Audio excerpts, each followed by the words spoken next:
It's the intel about the next generation of Bulldogs. This is Before the Hedges, brought to you by Kroger. Let's go, I'm a Bulldog.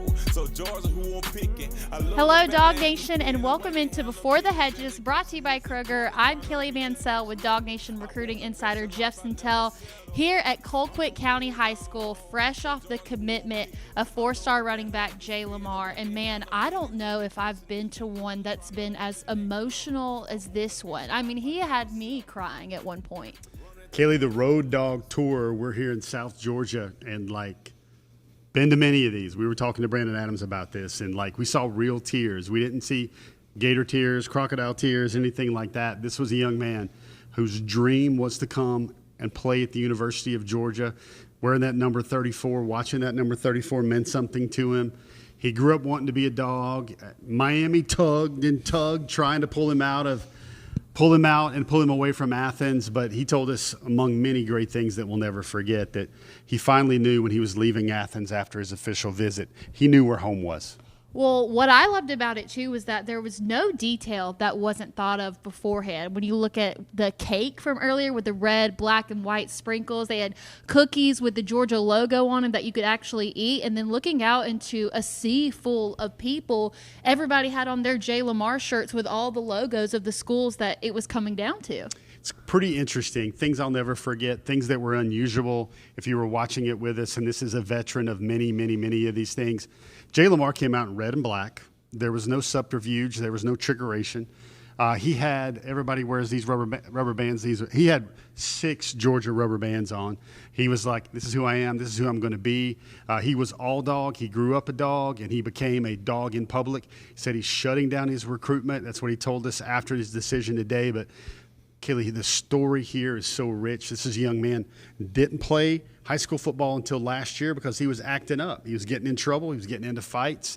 He told me that God makes no mistakes, and his story was what he needed to happen for him to maximize his talent, finally realizes he was messing up and letting a bright future slip away.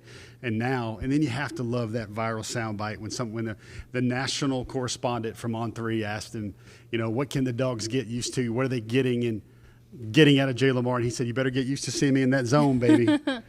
You had the great balance of tears, happy tears, overcome with emotion, but then you had him showing a little confidence as well. Well, Jae Lamar is just the most recent addition to Georgia's 2026 class, which has been on an absolute hot streak as of the last 2 weeks. We'll talk about more of the latest additions later on and Before the Hedges. Why don't we show you what we've got going on today's episode?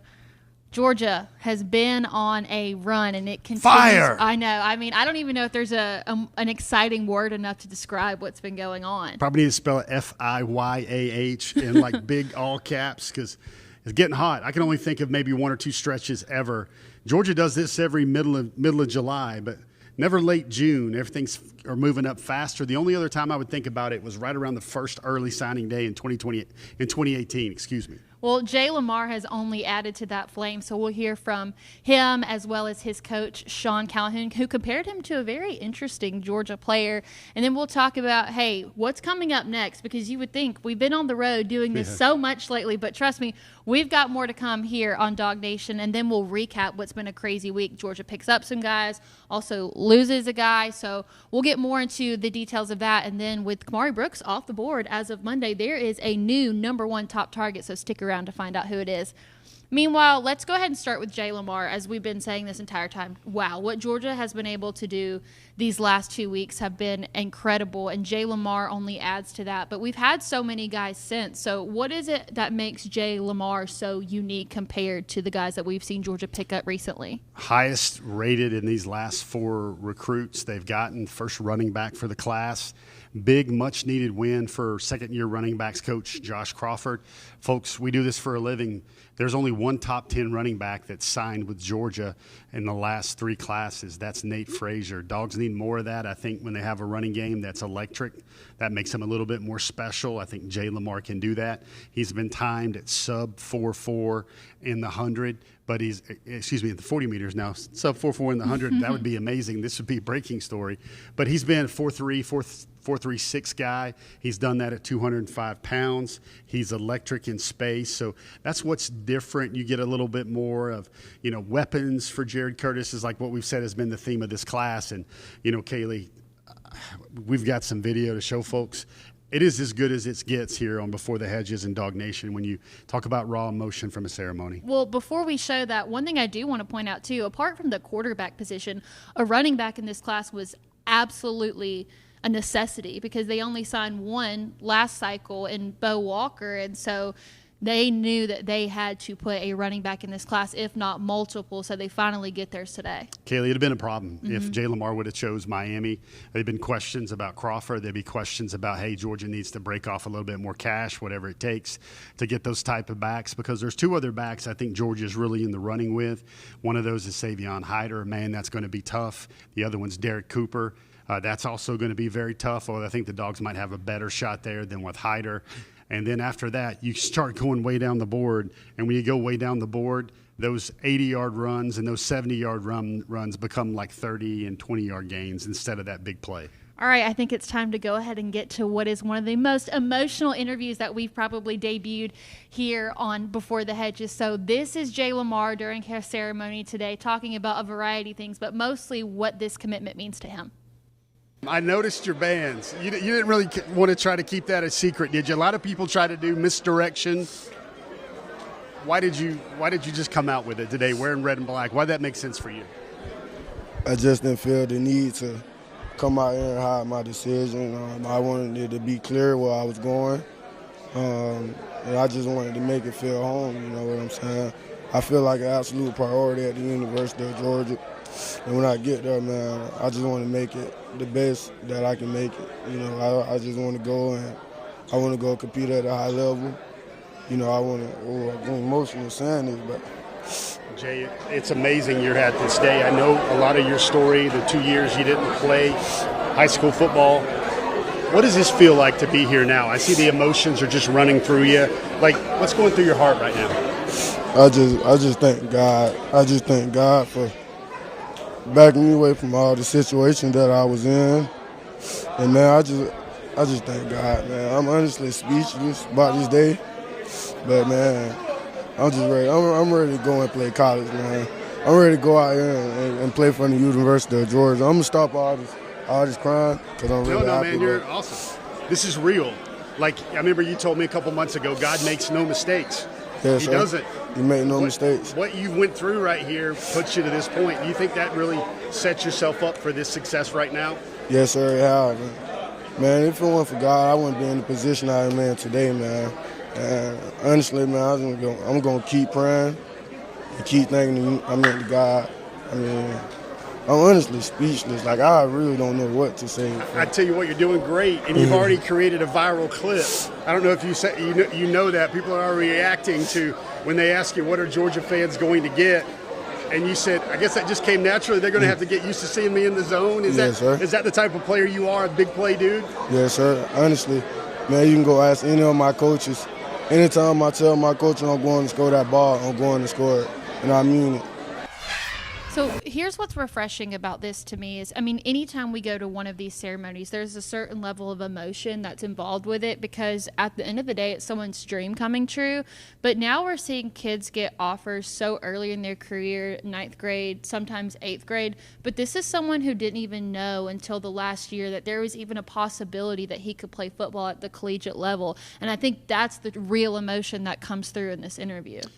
When I wrote this story about Jae Lamar earlier this year, I remember speaking to him at the Under Armour camp in Atlanta, and I don't think I've ever seen quite the turnaround. And everybody wants to see a change of direction, backs that can, run zigzag across the field. But this is a young man who had no stats, did not play anything, had zero tape.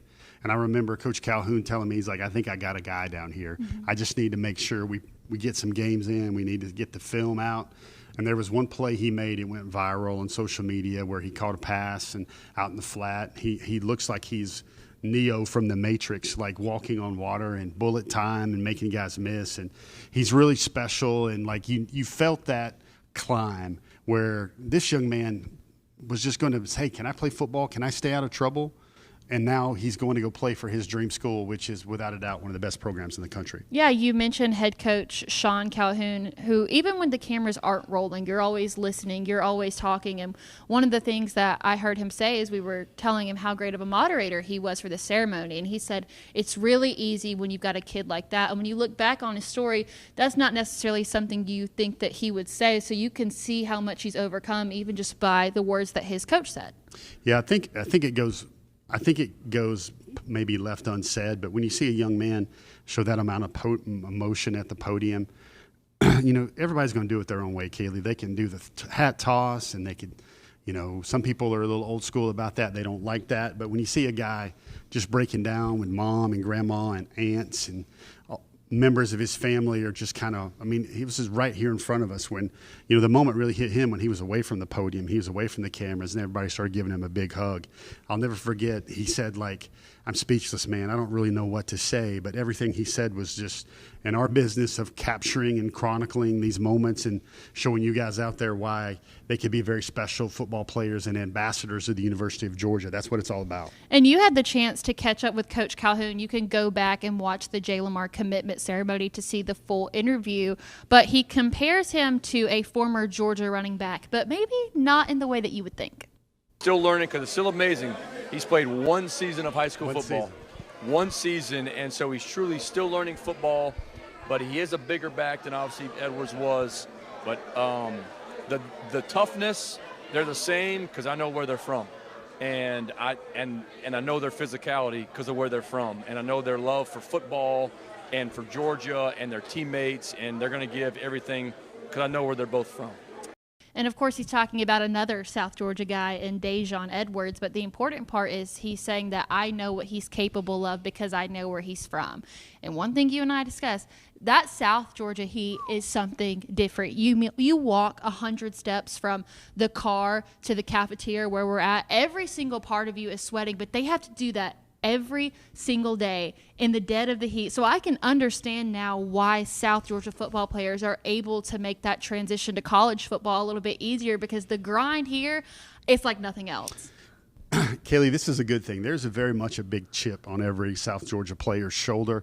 I've heard this for years about how they realize the Metro Atlanta kids get all the facilities, they get all the air conditioning, they get all the media love because it's so easy for a reporter to drive 20 minutes or 30 minutes or go around the perimeter and get themselves a story. But when you have to come down here, and Kaylee, it's different down here. I was telling her, I was like, when we walk outside sometimes and you look above you, there's buzzards or there's vultures circling. It's different down here. And those young men come to Georgia or go wherever they go with something to prove. They're like, hey, we can ball just the same way you guys can. Our brand of football is just as good. And there's a toughness factor that is evident and resident with every one of them. So he's now the third commitment in 3 days. When you look back over the last 2 weeks, you also have Caden Harris, the flip and Shadarius Tootle. We were at Ekene Ogboko. It really all started with Justice Fitzpatrick. Mm-hmm. It's been one after the other. There's a chance they may get another one tomorrow, maybe two more on Friday. Is Georgia on a lucky streak, or is this just what Kirby Smart does? Well, I think it's a little both, Kaylee. You want the honest answer? He's looking right at you. Sometimes I say, Kaylee, give me the truth serum answer when we talk about things when we're driving across interstates. And I was like, now listen, for anybody that thinks this is not planned, like Kirby Smart is not an air traffic controller landing these commitments like it's Top Gun Part 3 and it's Maverick landing on an aircraft carrier. That's what Kirby does. He wants this plan, sparks of momentum, people talking about Georgia, people talking about Georgia football recruiting. It just usually happened July the 2nd through the 10th. That's what we've seen in the past. And, it is also a little bit of guys just saying, hey, I'm ready to go. I'm ready to commit anytime. And then the staff in Athens, I believe, is like, hey, this is a pretty good day for you. This is a pretty good day for you. And somehow it lines up where it's just like a freight train of momentum. And I think the Dawgs, we've referenced this a lot of times, but I think of our good friend Richard LeCount, who said, and he forgive us for the fracturing of the King's English or the Queen's English by saying, we ain't done yet. The Dawgs and the dog days of summer still ain't done yet. So you're a vet. You've been in this a long, long, long, long time. Ooh. Have you ever seen a streak like this that you can remember? Yeah, I think right around early signing day in 2018 where they got like 4 in a day and guys like Channing Tindall, Cade Mays happened, but to have it orchestrated, and I think that's a really good word for it. You guys want some big picture stuff. Well, this week saw Jae Lamar come off. He was on the DawgNation's top targets list. Kamari Brooks came off. Kamari Brooks came off. He was the number 1 on the top targets list. That list whittles down and whittles down, where you see, sooner or later, Kaylee, that top targets list is going to be down to twigs and berries on that list, with maybe one name here or one name there, because the Dogs are working through it in very systematic fashion, putting together a class. And I'm not going to spoil your Christmas, everybody, but I expect this class to be 90% done in about a week or two. And don't forget, at the end of the show, we will debut the new number 1 top target. And here in just a moment, we'll talk about what's next for Georgia on the recruiting trail. But first, we want to remind you that here on Before the Hedges, we are brought to you by Kroger. 2 weeks ago, it was raining every single day. This week, it's been so hot, it reminds you why you shouldn't have wished the rain away in the first place. And that can make it so difficult to actually have to go to the grocery store, go get what you need, stay inside, get some time back for yourself by signing up for Kroger Boost. You can try Kroger Boost free for 30 days, save up to $1,000 per year with 2 times the fuel points, and of course the big thing, that free grocery delivery, so you never even have to step outside if you don't want to. Plus, it just makes it a lot easier on you. So shout out to Kroger for having that as an option. If you want to sign up, you can do it by visiting Kroger.com/boost. That's Kroger.com/boost.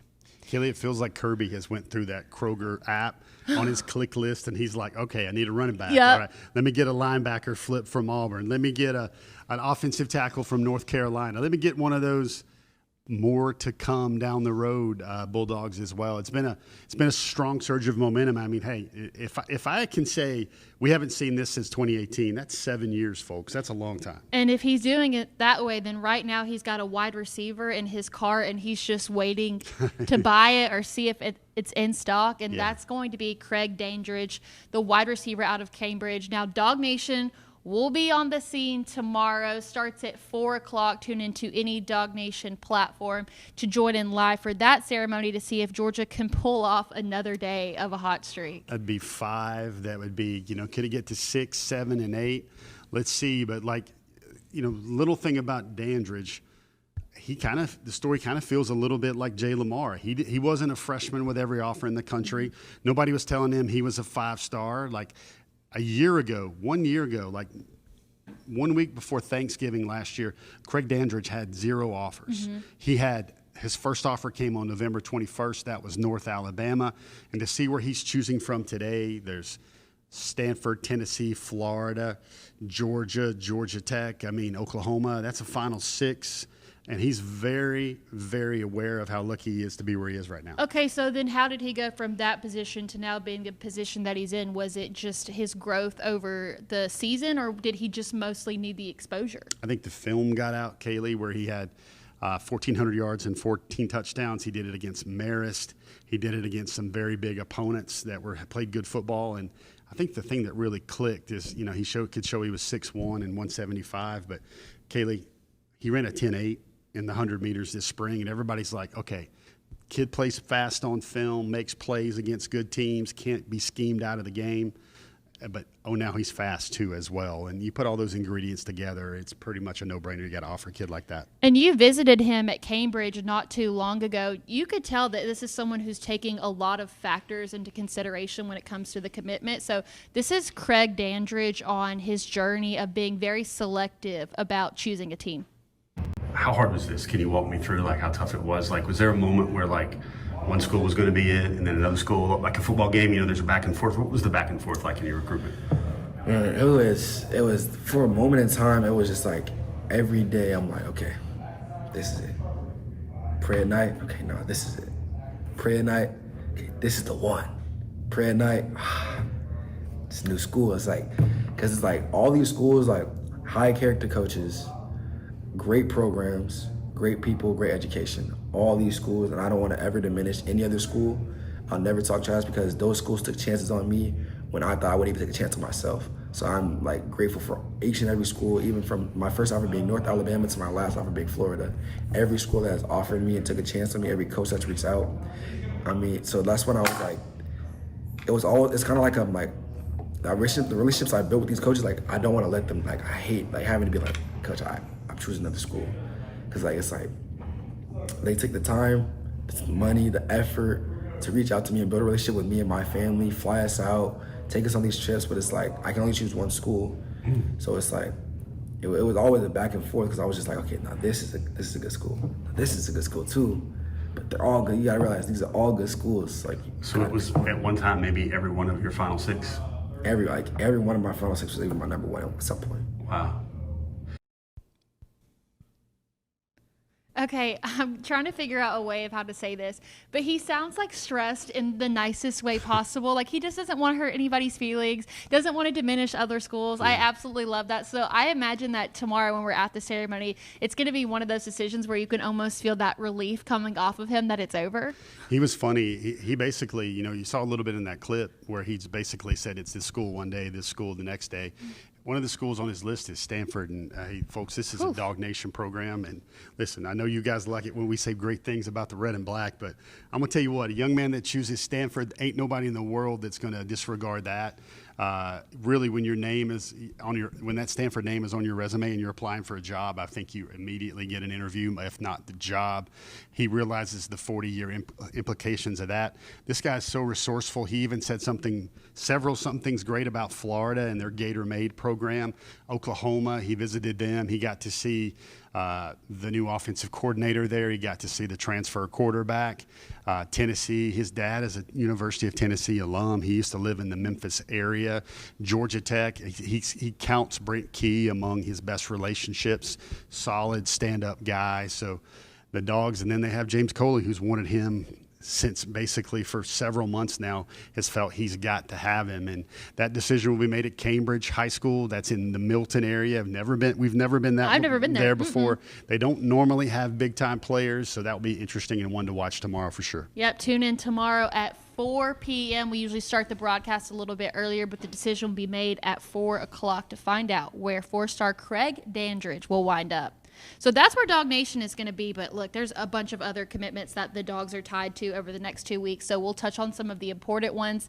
On this first page here, you'll see the ones that will take place tomorrow on Thursday. The 5-star running back Xavier Crowell, 3-star interior offensive lineman Desmond Green. But I really want to focus on the 2 that will take place Friday, June 27th. It's the 4-star DB Chase Calicut and the 4-star offensive tackle Malachi Lee, who we've talked about, and they both have the same top 3. Georgia, Michigan, Texas. Out of those 2, who are the Dogs more likely to get? Yeah, that's very interesting, Kaylee. I tell you what, Calicut has sounded like a dog since I first spoke to him. He came out of that official visit saying all the right things. I don't know if Michigan is really in that. I think it's Georgia versus Texas. Of course, Texas is from his home state. He's from Houston. Very interesting one to watch there, Kaylee, because he's 6'3", about 180, 190. Can play some corner. I don't know if he, at the line, maybe the quicker guys will give him in trouble, but he can certainly be a great safety, great size, great coverage element right there. That Malachi Lee dude is going to be very hard because right now you put your ear to the ground. You hear a lot about Michigan. You hear a lot about Texas. You do hear a little bit about Georgia, but that one's going to be really tough to pull as well. One of the things we did on this list is we didn't want to make it an Easter egg hunt where every egg is the prize egg with something inside. There are some names on there. You can probably figure them out where Georgia's going to be a hat on the table, and there are other schools that are likely to win that on that list. But there's some top targets in there for sure. And, Georgia, this momentum thing, I feel like it's going to keep going for some time.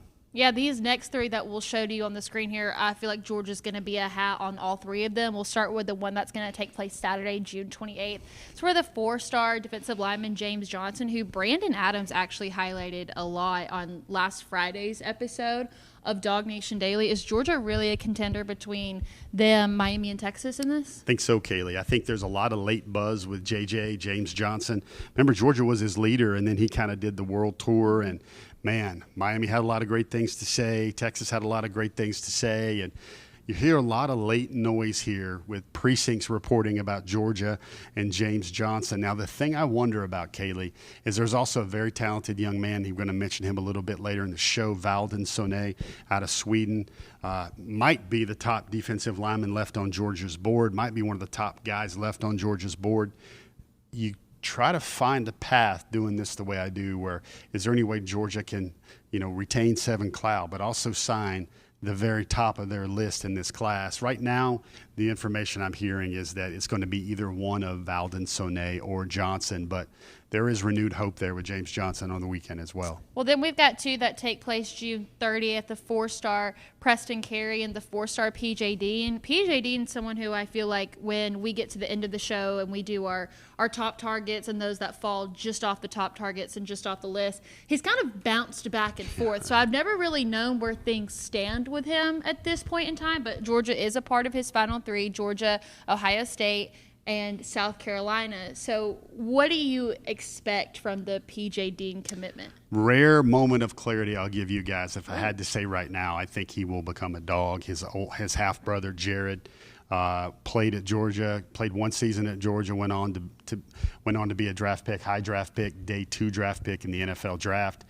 I think Georgia's got a good shot there. And then you wonder, okay, PJ Dean, what does that mean with Valdon Sonnet? What does that mean with J.J. Johnson as well? I think the Dawgs are really in that as well. South Carolina, I know, will take a really long, strong stand, because it seems like South Carolina finds one or two guys to really push a lot of their chips into the middle of the table for and get. So that'll be one to watch over the weekend. And I think intel feedback from, Valdon Sonnet and James J.J. Johnson might impact what happens 3-4 days down the road there with PJ Dean. Well, between the Dandridge commitment and maybe some future reaction shows, if Georgia's able to pull out a few big recruits, we encourage you to subscribe to our DawgNation YouTube page. That way you can always get updated anytime we go live. A lot of the commitment ceremonies are scheduled beforehand, but Georgia gets a really big guy. We like to react to it and talk about what it means. So subscribe to our DawgNation YouTube page. That way you can always get updates anytime that DawgNation goes live, whether it's for one of these or any of our other shows like DawgNation Daily or DawgNation at Large.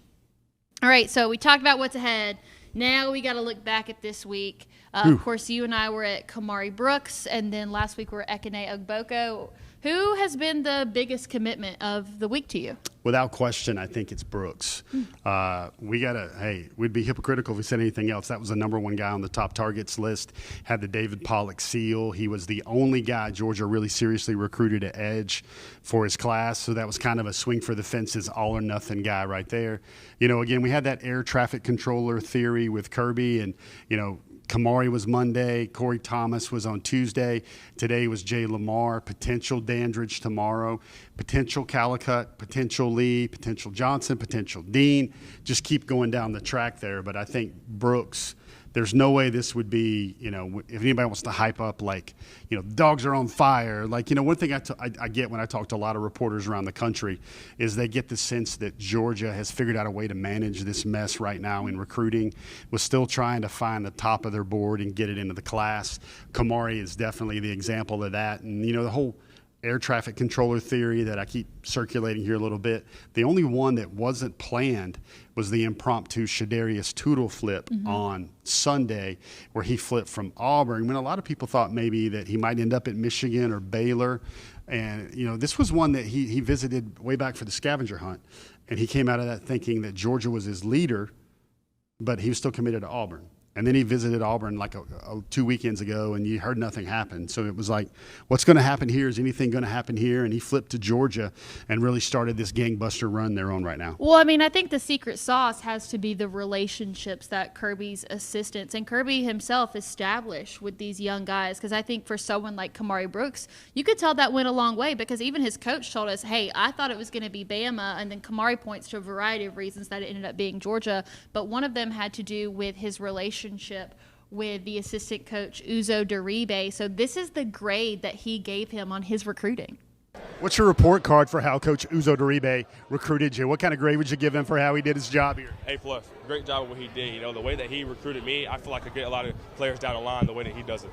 I feel like Uzo Duribe is not somebody that we typically bring up on this show when we talk about the hot recruiters at Georgia, like a James Coley or like a Glenn Shibin, but they had one edge that they wanted, and they got him. So I think that says a lot about the relationship that he built with him, because that's taking a really big risk.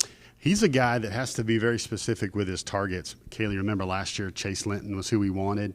Then also he went after Isaiah Gibson, the number 1 edge in the country, and got him as well. So Georgia does a lot of yin-yang with its edge room where they load up one year, and then the next year maybe one or none, and then the next year they know they're positioned for even more. And Kaylee, here's a little bit of insight. The reason why there's only one, number one, is Kamari Brooks was that dude in the class. But next year in the state of Georgia, the edge targets, you think about LaDainian Guyton, you think about DJ Jacobs Jr., 2 5-stars, 2 top 15 overall prospects.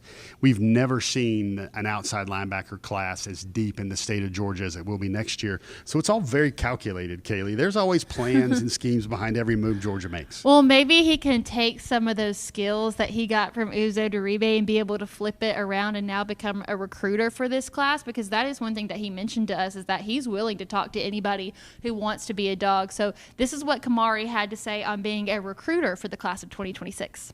Anybody let me know that they think that we could get, I'm going to definitely start hitting them up. You know, Jared Curtis, he kind of helped me out. He been texting me, you know, like I said, I know a lot of players. So C.J. Wiley been texting, C.J. Allen, Ethan Barber, you know, Landon. So those guys kind of recruited me throughout my process. So I feel like I'm going to definitely be a big recruiter in this class because we want to bring in the best class we possibly can.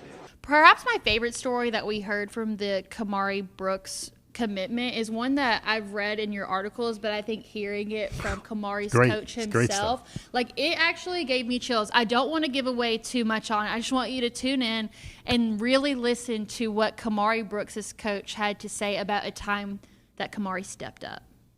Yeah, so we got to where we were eating pregame dinner and going to do our walkthrough, and he came up to me and said, hey, you know, you're going to see a different Kamari Brooks tonight. And I'm kind of like, what are you talking about? Because I've seen him play so well, and you kind of almost think, you know, is he nervous? Is he anxious? Like, but he had told all of his teammates on the bus, you're going to see a different Kamari. And he went out and played probably one of the best ball games I've ever seen him play on one of the biggest stages that he's played on. I can't imagine being a coach and you think that you've seen the absolute best from Kamari Brooks all season, and then in the game that matters more than anything, he's just able to lock in and find a whole new level within himself. Like, as a coach, I would have just been appalled. You know, it's funny, you hear NBA players talk about when you get to the NBA Finals, it's different. Or when you hear NFL veterans say the Super Bowl is different, everybody summons up everything they have. And folks, not only was that important for him to help them win the state championship that the Titans had always sought so desperately, but that was really where Chidera Uzo Duribe was like, you know, I thought I really liked Kamari Brooks, but that's a guy I got to have. And Kamari told me when he put that film down and he dominated on both sides of the ball to win the state championship, Georgia's interest, the volume cranked all the way up. It's like one of those old-fashioned boom box, those beat boxes or whatever. Uzo Duribe is like, that's my guy. I'm going to get him. Watch me work.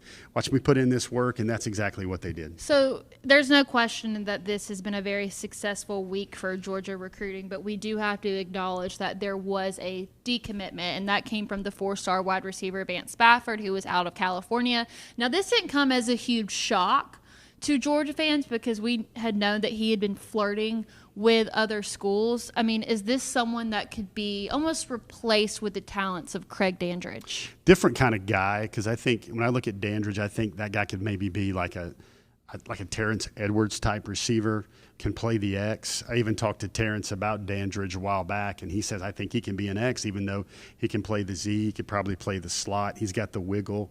He's got the way to create separation and get off the line with his breaks, but and his releases are really something. But, you know, Spafford is kind of 101. He's a slot guy. He's about 5'9". He runs a 4.3. Great skill set, great levels. But in all honesty, Kaylee, if we were crass enough to do this and we would say like silent decommitments, there would be a slide that you could create. I think that name Vance Spafford would have been on that a couple of months ago because I think Georgia was just hanging on. And the one thing is I think Vance Spafford wanted a little bit more than what Georgia was willing to give. So, it's very interesting about how that one all worked out, because you look at Spafford, he's great, but I think Georgia has a comparable player in like Brady Marchese a little bit that's already in the class. He wanted to stay after being flirting with some other schools. And then also you got to remember Landon Roldan, Kamari Brooks, his teammate as well, kind of similar type player, shifty, real fast as well, good ball skills and everything else. I think Vance Spafford will probably be an all-ACC player down at Miami. But that's one of those things. And, Kaylee, everybody watches the 4 stars or whatever. Here's a prediction. Corey Howard, 3-star defensive lineman out of Valdosta. Of course, Shelton Felton knows what a dog looks like by now. He's sent so many to Athens. I'm going to tell you this. Here's my prediction. If every player that the Georgia Bulldogs got a commitment from this week maximizes their potential, develops into the best possible dog they can be, I think Corey Howard is a future first-rounder, because he's got that rare bend. He's got that rare twitch. Now, listen, he's got a way to go, because he is raw. Like, I'm talking like truck stop steak raw.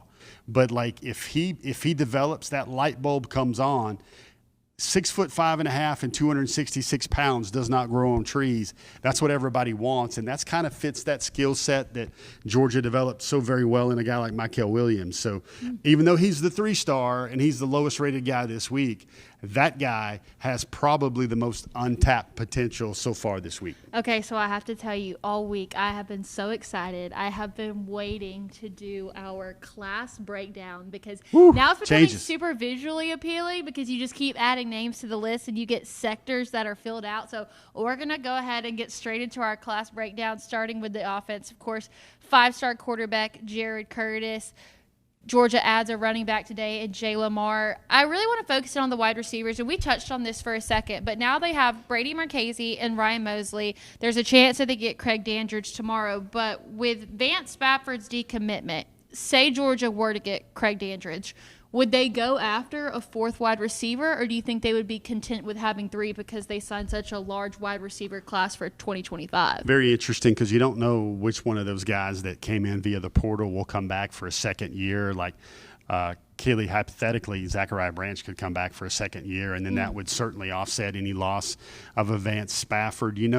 I think Georgia spent a lot last year at receiver. Maybe it seems like they're going to try and sign 1,800 defensive linemen in this class. So I think they might be good with 3. Of course, there's a name here, a name there. Tyron Wortham, who they were trying to flip from UCF, he just flipped, but to Michigan State. So those are names to look at right there. But I think, should Dandridge go the Dawgs' way tomorrow, I think wide receiver is not really as big a priority, because Kaylee, file this name away, remember, Caden Prothro may be largely seen as 70% wide receiver anyway in this class, and that's something you got to think about, a guy that can play the tight end and the X-receiver spot to kind of fill both of those slots there on your boards there. So now we're going to flip to the defensive side of the ball. You talked about the 4-star linebacker, Shadarius Tootle. I mean, any time that Georgia picks up a commit, it's a celebration, but when you flip a commit, especially one from Auburn, I feel like it's a party. It is, and especially because this is one that basically recognizes the Georgia brand, and he's like, I want to be one of the best.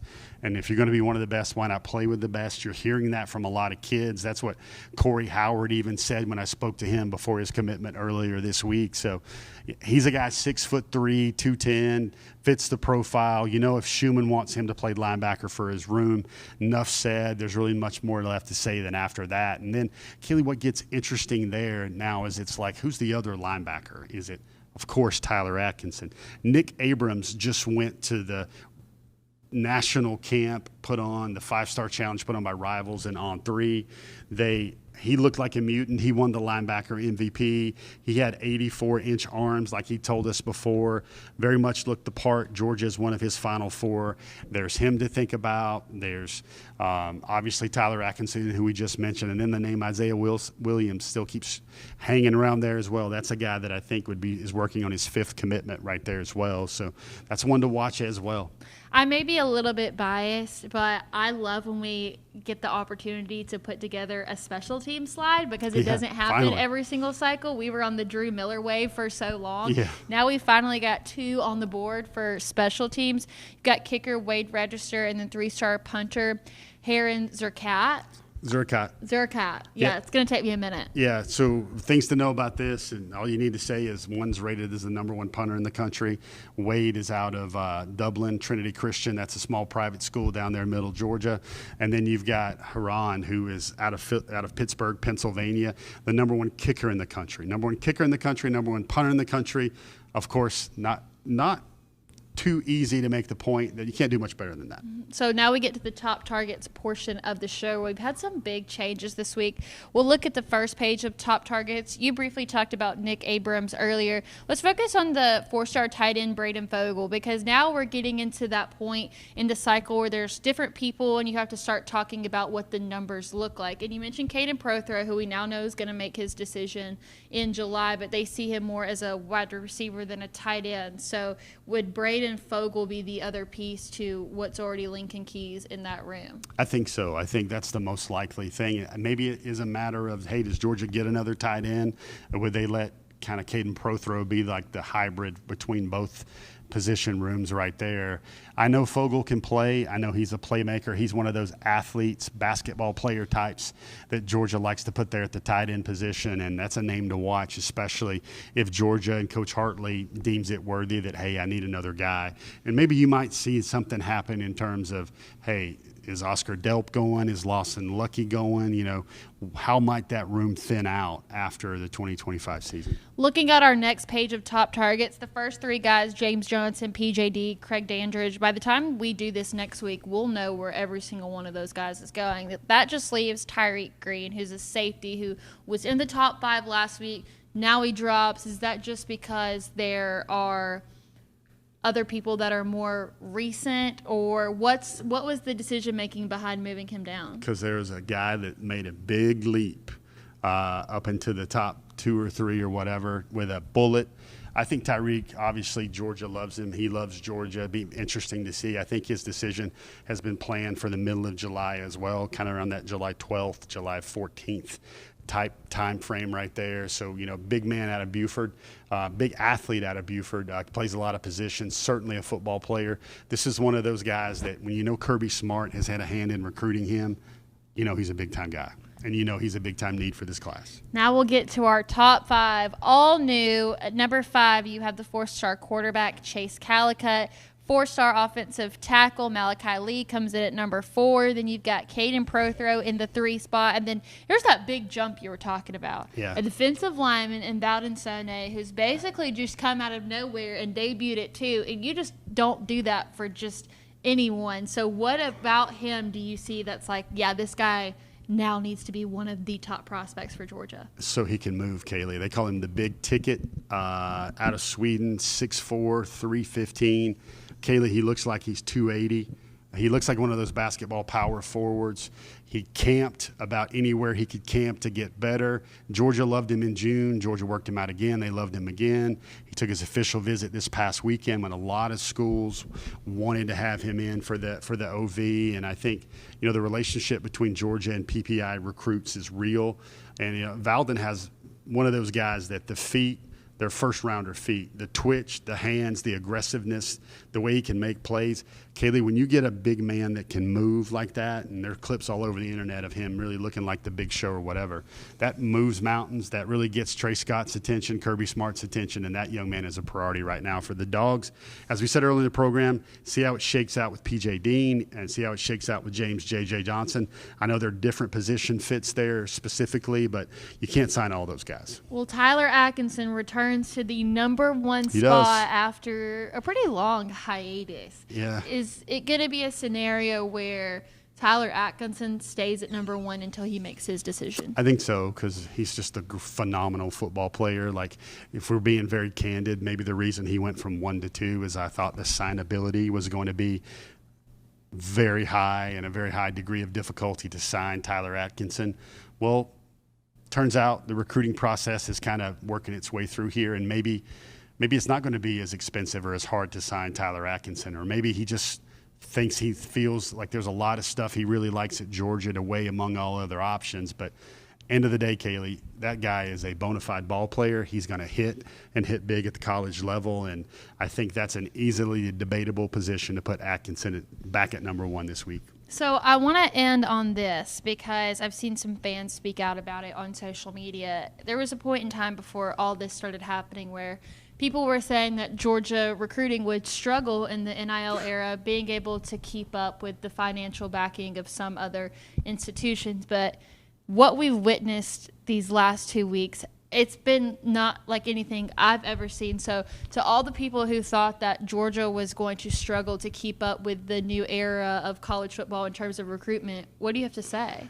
Kaylee, I think Coach Smart and that staff in Athens, I think they live for this. Like, it's kind of like the post-game pressers when people said certain things going into the Texas game, and, you know, Kirby's like, thank you for doubting us. Appreciate that material.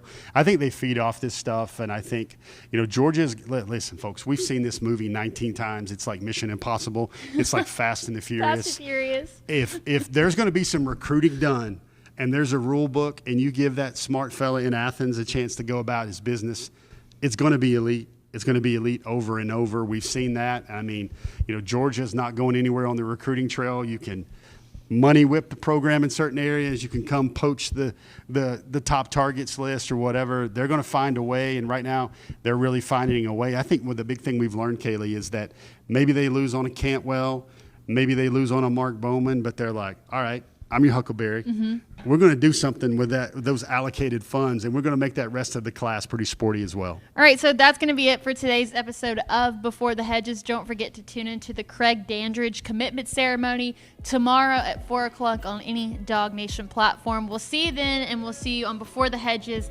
next Wednesday at 7 o'clock. I'm a bulldog, so Georgia who I'm picking. I love the family atmosphere and the way they handle business. Education is important, trying to reach the next level.